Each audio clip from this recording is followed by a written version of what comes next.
असां दोस्तों अॼु तव्हांखे वठी था हलूं अहिड़ी जाइ ते जिथे नंढड़ा मासूम ॿार मज़दूरी पिया कनि, जंहिंजी उमिरि आहे पढ़ण जी लिखण जी, ऐं हिन वक़्तु हुनजे हथनि में बेलचा ऐं सिलूं खणी रहिया आहिनि। अचो त पुछूं था हुन खां पंहिंजा हाल वाल, अचो तव्हांखे मिलायूं था। अचो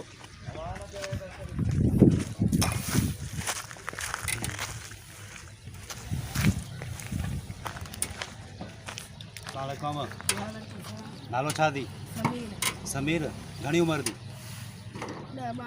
10-12 साल तुंहिंजी उमिरि आहे। स्कूल कोन थो वञी? स्कूल बंदि आहिनि। तूं पढ़ंदो आहीं? पढ़ी कोन?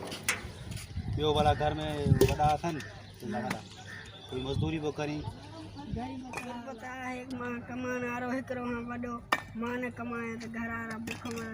मतिलबु तुंहिंजो चवण जो माना कमाई तूं थो घर में, माना ॿियो केरु न आहे तुंहिंजो कमाइण वारो? पोइ कॾहिं स्कूल वञण दिलि करे थी? नंढा ॿार वेंदा आहिनि बैग खणी, तुंहिंजी दिलि चवंदी आहे मां बि स्कूल पढ़ां। पोइ पढ़ माना कुझु मजबूरी जे करे नथो पढ़ी सघे। दोस्तो हलूं था अॻिते ऐं तव्हां पंहिंजो कमु कयो ऐं ॾिसूं था। ॿियो दोस्त आहे बेलचो खणी बीठो आहे, हिन सां मिला कयूं था। भाउ असां कमु नालो छा अथई? जवाद अली। इहो बेलचो खयो थी छो भला? मज़दूरी थो करी छो? ॿियो घर में वारा ॿार या पीउ या ॿार कोन थी आहे? उहे मज़दूरी कंदा। इहो भला इहो मज़दूर बेलचो खयो थी?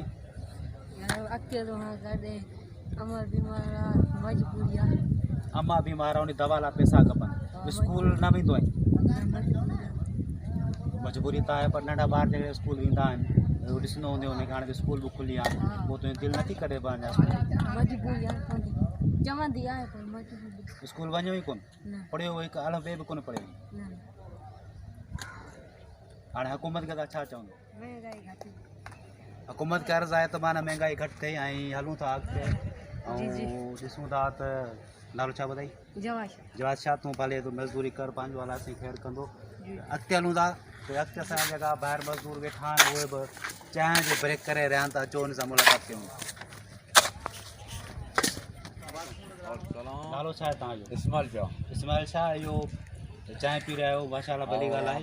ऐं छा था ॾिसो महांगाई केॾी थी वई आहे? महांगाई बाबा ज़ोर आहे। अटो 80 रुपया किलो थी वियो आहे। ॾिसंदो मासूम नंढड़ा वेठा कमाइनि, पूरी न आहे। बादशाही ॾिसंदो ई आहे ईअं वेठी हले। इहो जेको जवाद शाह सां मिलियो हो था नंढड़ो आहे? न, हे भाणजा आहिनि। नंढा नंढा माना ॿार हिनजो पीउ जेको आहे किरेक आहे। अच्छा, अकेलो ई आहे इहो छोकिरो। इहो कमाए मज़दूरी कंदो आहे, इहो खाईंदो आहे। इहे कमाए घर में इहो ई खाईंदो आहे। ॿियो तव्हांजे भला जेको मज़दूरी उनखे अलावा छा कंदा हो? कुझु न, बसि मज़दूरी ते ई गुज़ारो। घणी मज़दूरी मिलंदी आहे तव्हांखे? मज़दूरी 600 रुपया मज़दूर आहे, राज़ो 1200 आहे। थोरी न आहे मज़दूरी? मज़दूरी तमामु घटि आहे। अटो जेको आहे 80 रुपया किलो आहे। भाॼी वधि त 300 रुपया खाई थी वञे। रुगो बटाला ऐं भिंडियूं। तव्हां हुकूमत खे छा चवंदो त भाड़ा कुझु महांगाई घटि थिए या वधे? या असां चवंदा आहियूं महांगाई घटि थिए, पर अॻियां त कनि न। अॻियां ॾिसींदो त किरोना आहे कोन, में कयो वेठा आहिनि, पाण खे हिक ॿिए खे बदिराइनि वेठा। आवाम हिते छुटी। आवाम जो हल आहे? आवाम जो हल कहिड़ो आहे? बसि इहो लोड़ींदो खाईंदो, ॿियो छा कंदो। वॾी महिरबानी साईं तव्हांजी। महिरबानी। अलाह सां तव्हां ख़ुशि रखंदो ऐं तव्हां असांखे टाइम ॾिनो। दोस्तो इहे असांजा मज़दूर ॿाहिरि आहे जंहिं इन हवालु कयो महांगाई ते, ऐं नंढड़ा ॿार बि आहिनि जेका मज़दूरी करे रहिया आहिनि, जंहिंजे घर में खाइण लाइ केरु कोन्हे। हीअ कमाए वेंदा घर त हिन चुल्हो ॿरंदो। इन सां गॾु सागर ऐं ॾींदा इजाज़त। वॾी महिरबानी, शुक्रिया।